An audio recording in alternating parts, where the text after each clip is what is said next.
In 2140, women have become the dominant gender and taken control of society, allowing them to push humanity into fast progress with discipline, peace, and great technological advances. Instead of living in cities, they've created a colony in the countryside, and an AI housekeeper takes care of all the chores like cooking, checking on the owner's health, and making new clothing for them. There isn't any kind of violence, and fines are given for minor offenses like using the wrong can for the trash. Thanks to all this, the average life expectancy is now 150. Their currency is social points, which they earn by being obedient and lose by misbehaving. There are also breaks taken just to have a hug. History teacher Rada tells the class about how the world was when men dominated society. They only brought hate and violence that resulted in wars and climate change. Then in 2030, during a conflict between the United States and North Korea, some scientists developed a virus to destroy all the men in the US military.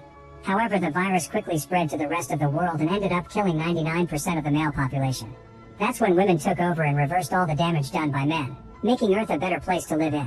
Nowadays, male babies are extremely rare, and when one is born, he's sent to the slums.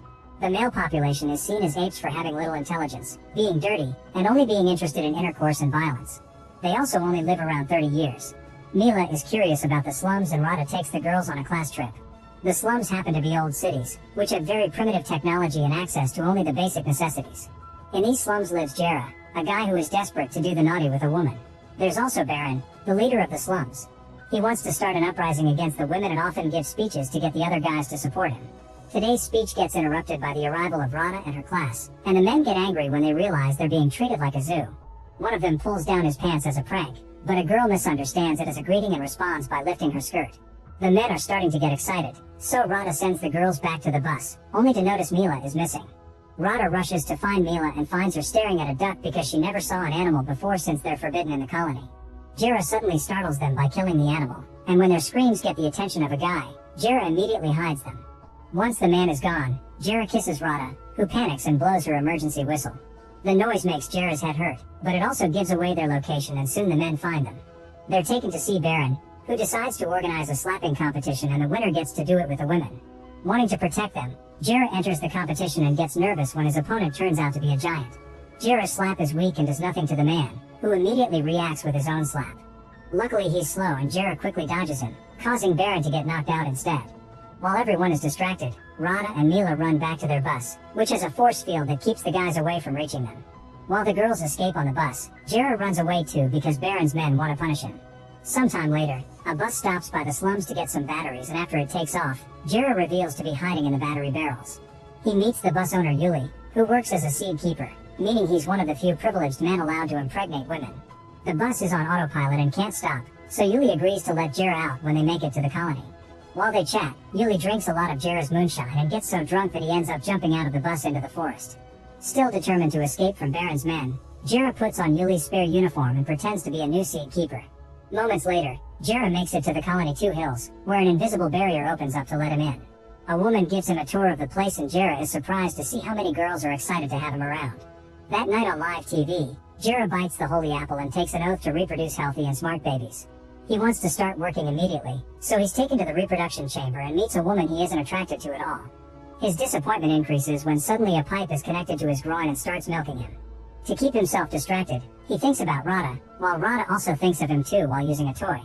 The next day, Jera is taken to the reproduction base, where seed keepers are taken care of by beautiful women. Jera is happy to spend the whole day being pampered with good food and massages, but all this attention causes him to get stiff. He rushes to the bathroom to find relief in his hand, but this causes an alarm to go off. It turns out that both self-relief and intercourse are illegal in the colony. Meanwhile, Rada and her family are at the local court because Mila told the authorities about what happened during the class trip, and now they must check if Rada and Mila are guilty. Rada is nervous and tells her best friend Iya about the kiss, but Iya assures nobody can know about it. Mila's mother Vera tries to blame Rada for everything, so Rada retaliates by saying they went to the slums because Mila asked to, showing a recording from her AI as proof. It seems Rada may win, but Iya cuts in to tell everyone about the kiss. All the women are disgusted, and Rada is punished with 80 hours of community service, while Iya is given 20 social points as a reward. Back to Yuli, he makes his way to the slums and gets help from Jera's grandfather, who tells him to keep his identity a secret. Afterward, Yuli is introduced to Baron, who immediately can tell Yuli is keeping secrets and breaks his finger. Baron also asks for his pants, and when he takes them off, everyone is impressed by his manhood. Now Baron is the second biggest guy in the area. Later, after getting a haircut, Yuli is approached by one of the few women in the slums, who offers to treat his finger. Jealous, Baron tells the giant that Yuli is trying to steal his wife, so the giant challenges Yuli to a slap fight. As all the locals gather to watch, the giant opens the fight with an impressive slap that knocks Yuli down, but to everyone's surprise, he quickly stands up again. Then Yuli slaps the giant back with shocking strength, knocking him out. Now he gets to do the dirty with the giant's wife. In the colony, the seed keepers are taken out for a walk and told about all the rules they must follow, like having to ask permission to fart and enter a capsule to do it. Eventually they make it to a statue of Greta Thunberg, who is seen as a goddess here. While everyone is distracted praying, Jera gets tired of all the rules and convinces some guys to go have fun. There's access to the sea nearby, so they rush there to catch fish. At that moment the others notice that Jera's legs aren't shaved and that he has a lighter, which are both forbidden. Instead of suspecting his identity, they think it's part of Jera's rebel persona and are impressed. The group has lots of fun together in the water and starts a fire to cook their fish, but the smoke triggers a fire alarm and a fake cloud appears above to rain on them. When they return to the center, they're informed their punishment will be a tour to the Museum of Patriarchy for re-education. Afterward, Jera tries to make a cocktail, and the gesturing causes the self-pleasure alarm to go off. Then he tries with his other hand and nothing happens, confirming it's the ring they're forced to wear that reads their movements. Now the guys can get naughty in private with their own hands. The next day, Jera is getting a massage when suddenly he discovers his caretaker is Rada, who was sent here to serve as punishment. Shocked, Jera pretends he hurt his ankle and is immediately taken away. Later Jera's rebel group is taken to the Museum of Patriarchy, where they're put through several presentations that teach them how things should be according to the new rules. Women are the superior race, men should be dominated, and intercourse is disgusting. While the guys are indoctrinated, Rada and her grandmother Zoya watch from afar, laughing at how clumsy Jera is. Zoya mentions that Jera is cute and asks Rada to protect his identity instead of reporting him. Once the guys return to the reproduction base, Jera teaches the others that all they saw is a lie and that feeling desire is normal. One of the men gets too excited with the idea and asks Rada to undress, but before things can escalate, Jera cuts in and sends the guy away. Rada is grateful, but she still tells Jera to leave the city or she'll blow his cover. In the slums, Yuli has become very popular. Thinking he's losing power, Baron orders his right-hand man Krissa and a bunch of his men to kill Yuli. The group asks Yuli to come with them to look for supplies, which is supposed to be a trap. However, Yuli impresses everyone by being great at the job and finding lots of food. Krissa tries attacking him anyway, but his hits do no damage. Suddenly they're found by an enemy gang called the Squirrels, yet Yuli scares them all away in seconds. Krissa and the other men are even more impressed, so they decide not to kill him. Meanwhile, it's revealed that Baron is having a secret affair with Vera, who learns about what happens in the slums from him. After a night of passion, she decides to look at the profiles of the latest seed keepers and realizes the real Yuli has been replaced with a primate. She immediately sends a warning alarm throughout the colony, and a terrified Jera has no choice but to run away. However, when he reaches the borders, the invisible barrier blocks him, so now he must hide. As he sneaks around, Jera finds Rada and asks her for help in exchange for all the times he saved her. At that moment cops start arriving in the area, so Rada tries to run away with Jera only to be seen by Iya. In the slums, Baron returns to find Yuli alive and demands an explanation from his men. Krissa points out that Yuli has saved lives, so they want him around. Then Yuli says the slums also deserve a democracy. Baron refuses to hand over power, so Yuli gathers the locals around his window to start a riot, demanding to do things right. Nervous, Baron asks Vera for advice and she tells him to make the crowd play by his rules. In the end, Baron agrees to have an election to let people choose their new leader. After Yuli leaves, Baron asks Krissa to compete in the election as well, hoping that dividing the votes among his own men will make Yuli lose. That night, all the residents cast their votes in a toilet, and Baron relieves himself in it to muddle the results. His trick in the end doesn't work. He only has his own vote, while Krissa wins the election with 18. Yuli only got 16 because many men still distrust an outsider. In private, Krissa agrees to be Baron's puppet. Back to Rada and Jera, they end up hiding at Zoya's house. When Vera's assistant comes to inspect the house, Zoya hides the duo in the closet with her illegal pet. As Vera's assistant starts searching the house, the cat sneezes and blows up their cover. Before they can get arrested, Zoya hits the assistant in the head to knock her out. Next, Zoya brings out her old bike and tells Jera to use it to cross the invisible barrier because only objects going over 80 kilometers per hour can penetrate it. At that moment, Rada's mother Elena catches them red-handed, so Zoya tackles her to the ground to let the duo escape. The duo gets on the bike and drives it to the borders as fast as possible, which luckily works and allows them to go through the barrier. The impact destroys the bike and their clothes, but thankfully they brought spares. Then they light a fire to spend the night in the forest. The next morning, Jera catches a squirrel for breakfast, but Rada has lived a vegetarian life and is so shocked by the sight of a roasted animal that she screams. This gets the attention of some men nearby who immediately come after them, so Rada and Jera have to run away as the guys shoot arrows at them. Unfortunately, Rada trips over a broken tree and hurts her leg, and this delay allows the men to capture them. The duo is taken to the slums, where Baron tries to get too close to Rada and Jera stops him. Other men want a chance to be with Rada too since they're supposed to be democratic now, so Krista decides to hold a slap competition and the winner will get Rada. Afterward, Baron lies to Vera, saying he hasn't seen the fugitives. Sometime later, Yuli visits Rada to try to convince her that the slums are great. However, Rada shares all the privileges they have in Two Hills and ends up changing Yuli's mind with a hug. They decide they'll run away together after everyone goes to bed. Outside, Krista makes the locals vote for a new constitution, only reading aloud the cool parts while keeping the rule about transferring leadership to Baron in 2 weeks a secret. Everyone gets excited and votes in favor of it without knowing the truth. In the middle of the night, Yuli meets with Rada and they wait for everyone to fall asleep. He shares a drink with her that immediately makes her feel dizzy and tries to take advantage of her, revealing he doesn't want to leave after all. By the time Jera arrives, he finds a crying Yuli and learns Rada kicked him in the groin to escape. While Jera runs to find Rada, Yuli goes to confront Baron and Krissa, announcing that he'll be the new leader from now on. After lots of searching, Jera finds Rada sitting by the fire in the forest, so he gently approaches her by saying he won't do anything to her if she doesn't want to. Then he shares some fried chicken, and Rada is shocked by how good it tastes. Suddenly Rada theorizes that if eating meat is so good then intercourse must be even better, so she agrees to do it with Jera. When they're about to start, they're interrupted by Elena and 2 guards who immediately arrest them. During the trip back to the colony, Jera is shot with a tranquilizer gun. Once they make it to Two Hills, Elena asks Vera to forgive Rada, offering to hand in Jera in exchange so Vera can punish him in public. Thinking that this will be good for her political career, Vera agrees. Afterward, the council holds a meeting and decides to execute Jera. Later, Jera wakes up tied to a chair. The women give him a special injection and ask him for his last wish, so Jera requests to say goodbye to Rada. Touched by these words, Rada runs to him and kisses him. Unfortunately, this is only a vision he's having in a confinement room, where very advanced machines are being used to keep track of his thoughts. His fantasies are played on TV so everyone can learn how nasty men are, and the illusions even show ads. Meanwhile, Ia goes to see Rada and shows her Jera's vision of their kiss, causing Rada to go to the other seed keepers and convince them to help her rescue Jera. Soon they all arrive at the council building to ask for Jera's freedom.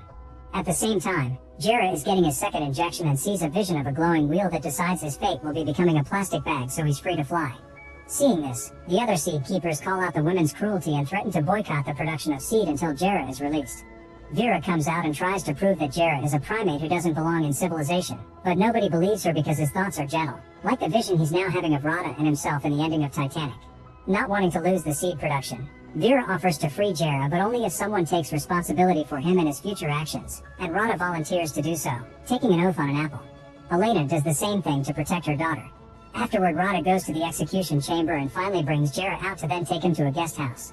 Jera tries to use the chance to get busy with her, but Rada walks away because she isn't in the mood after all this mess. Moments later, Rada comes back and kisses Jera before they finally get busy. However, as soon as they're done, Rada goes to the bathroom to use a toy to finish. Jera follows her and tries to apologize for having failed her, only to suddenly wake up and realize it was all a dream. While Jera tries to understand all the machines around the house, Rada and Elena come to explain a few things. They've got him 300 social points in his ring. If he breaks the rules, he'll lose points, and if he reaches 0 all of them will be punished. Jera immediately loses 13 points for not finishing his breakfast and using foul language.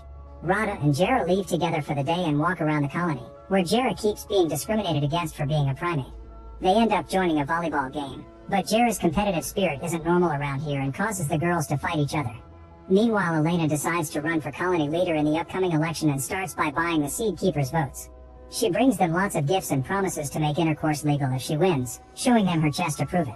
In the slums, Yuli finds a letter from Jera, who explains he ran away with Rada. Furious, Yuli breaks a table and gets drunk. While fooling around in Baron's office, he finds a weird lock and destroys it to find the ring Baron used to communicate with Vera. Suddenly the power goes out and everyone goes to Yuli for a solution. When he hears that Baron had contacts in the city, he tries the ring and talks to Vera, who immediately hangs up on him. At that moment a bee flies by and Yuli immediately follows it to find the beehive. Honey is rare nowadays, so Julius brings the hive down to fill a jar, and the bees end up stinging him multiple times. In the evening he meets with Vera and gives her the honey, but instead of asking for electricity, he asks to be sent back to Two Hills. Nearby, Baron and Krissa are scavenging for food and end up finding a car plus a skeleton with a gun. Then they fix the power and return to the slums, where they regain power thanks to the gun. When the squirrels come by to pick up a fight, Baron tries to stop them with his gun, but they have bigger weapons and aren't scared. To make them leave, Baron lets them have Krissa. In the meantime, Elena makes Jera help a dead bird's eggs hatch to improve his reputation with the local women as part of her campaign. At that moment, everyone receives a ring message asking them to look at the news. The group does so and discovers Yuli complaining about the way men live, blaming Jera for getting lost while on the job. Jera tries to share the truth, but the women don't believe him and abandon him. Afterward, Yuli is welcomed back as a seed keeper, and Vera orders Rada to serve Yuli until he's healthy again. While Rada takes care of Yuli, he confesses that he lied and only said those things because Vera made him to. Rada promises that Elena can help Yuli if he keeps up this honesty later, and he reluctantly agrees. After Rada leaves, Jera arrives to call Yuli out for his lies, but all his cursing causes his social points to go down and he's forced to stop. Yuli just leaves and Jera destroys an apple in anger. Later, when Jera returns to his apartment with Rada and Elena, he's surprised to see the councilwomen waiting. They're here to accuse Jera of destroying an apple, which is the symbol of their society and therefore blasphemy. The video is even played on national TV so everyone can see it. After 100 social points are taken from his wallet, Jera is also accused of harassment, so more points are taken and his wallet reaches 0. The council gets ready to kick Jera out, but at the last second, he receives a point from an anonymous donation. At that moment the birds hatch, so a bunch of women start donating points too as thanks for his help. The council has no choice but to leave. Sometime later, Jera puts on what he considers nice clothes and tries to flirt with Rada, even donating a point to her beauty. However, Rada snaps and yells at him, blaming him for always getting her into trouble. As her anger grows, she asks him to stay away from her and leaves. Upset by this, Jera leaves a letter at Rada's door and makes his way to the colony's borders, where he waits until hugging time to offer the guard a hug and steal her device. Then he disables the barrier and runs out of the colony, so the guard immediately blows her whistle to send a drone after him. Keeping an eye on the drone prevents Jera from seeing an oncoming vehicle, so he's hit by it and ends up in the hospital. At her house, Rada finds the letter, which has an apology and a goodbye from Jera. Meanwhile, Vera asks Baron to make his men attack Two Hills. The next day, Jera is already better and gets discharged, so Rada and Elena take him to Vera's motherhood function, during which the next woman to get inseminated will be chosen. When Jera and Elena ask her, Rada admits she wants to be a mother. As part of her campaign plans, Vera challenges Elena to try all the events games, but her plan backfires when Elena defeats her at every single opportunity. In the meantime, Rada and Ia go to Zoya's secret theater where she's playing a naughty video to show how real people used to get pregnant. Rada is horrified because it looks like the woman is being tortured and quickly walks away. Then she bumps into Jera, who offers to make a baby the natural way instead of waiting to be chosen by the lottery. Rada is disgusted by the idea, but Ia likes it and asks Jera to do it to her. Jera looks at Rada for permission, and since she says he can do anything he wants, Jera agrees to do it with Ia later. Next, everyone gathers to hear the lottery winners and Rada is surprised to hear she's won. At the same time, Ia takes Jera to her place and tries to replicate what she saw in the videos, but Jera finds it cringy and leaves. He decides to return to the event where Rada is giving a speech, but she interrupts herself when she sees him. Realizing her feelings, Rada turns down the lottery prize and begins walking toward Jera. Suddenly Baron breaks in with his men in the old car.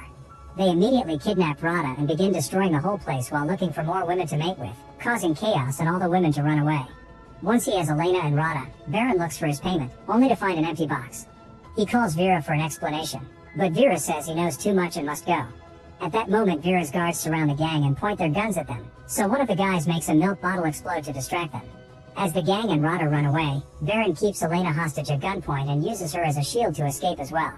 They hide inside the Mother Center, where all the seed is kept. Baron wants to ask for a reward in exchange for Elena's life, but Elena explains Vera will be happy to lose the competition. Now they're locked there, and a furious Baron starts blaming Vera for everything. Hearing this, Elena offers to take him out if he confesses the truth about Vera to the authorities, and he agrees. Then Elena and Baron leave the building with the box containing all the seed capsules. When the guards try to stop them, Baron keeps them away by breaking some of the capsules, giving him the chance to escape. Back to Baron's men, they capture Zoya and make her take them to her house, where they let go of her and ask for some food. Zoya picks a crossbow from her drawer and aims it at them, only to then befriend them because she also wants to fight for equal rights. In the meantime, Rada is almost caught by a gang member, but Jera saves her and they run together to hide inside a house. However, the house AI refuses to obey Rada's orders because she and Elena have been denied all the colony privileges. The duo then checks the TV and learns that Vera is blaming everything on Jera, so they guess she's behind the attack. They want to run away again, but the house won't open the door. Jera and Rada end up getting closer and share a kiss. The house AI tries to tell them to stop, but they just ignore it. This rebellion confuses the system and forces it to restore its default settings, so when Rada hears this, she uses the chance to register herself as a new member of the colony. Now the house obeys and opens the door for them to escape. While Baron tells Elena about all the illegal things Vera is guilty of, Zoya and her new gang break into Vera's home and try to attack her. However, Yuli comes in her defense, quickly beating all the guys up in seconds so they can get arrested. Soon a whole army of security officers find Elena and Baron, but thankfully they're also found by Jera and Rada in the old car. After dropping all the capsules, a furious Baron drags Jera out and hits him for starting this whole mess, then he gets in the car to escape. Worried about Jera, Rada tries to fight him for the wheel, causing the vehicle to fall off the road and get stuck in a muddy river. The whole group except Jera immediately gets arrested, and Vera celebrates by doing the naughty with Yuli while the prisoners are given the punishment of cleaning the Pacific Ocean. Afterward, newscasts report the destruction of all the seeds, which makes a seed keeper called Lucius cry. Suddenly he's startled by Jera and attacks him for his betrayal, but Jera convinces him to help when he tells him the truth about Vera and Baron. Then Jera tells him about the barrier, and Lucius reveals he has a bicycle. They get on it together and by pedaling really fast, they manage to go 80 kilometers an hour, successfully crossing the barrier around the colony.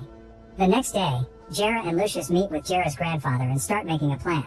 Lucius calls one of his seed keeper friends and learns about the punishment in the Pacific Ocean. Jera notices his grandfather has a college picture with Zoya, and hearing she's alive makes the old man so happy that he brings out a laptop to trace her location. Meanwhile, the prisoners are taken to an apple orchard, where Vera reveals their real punishment will be working there as slaves. Soon Jera, his grandfather, and Yuli also make it to the orchard, but a barrier is protecting the area. At that moment they see the squirrels arrive and they're allowed to get in because they bring more slaves like Krissa for Vera's plans.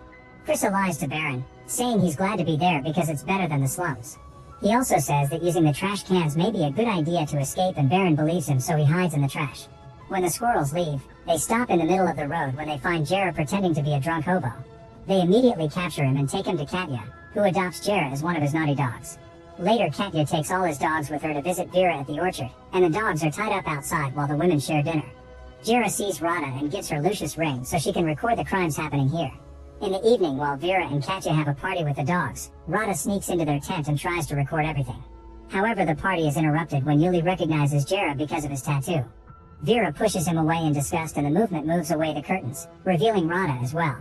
The guards immediately take them both outside and take the ring, only to discover a few pictures of the party did reach the colony. Vera has no choice but to go back to do damage control.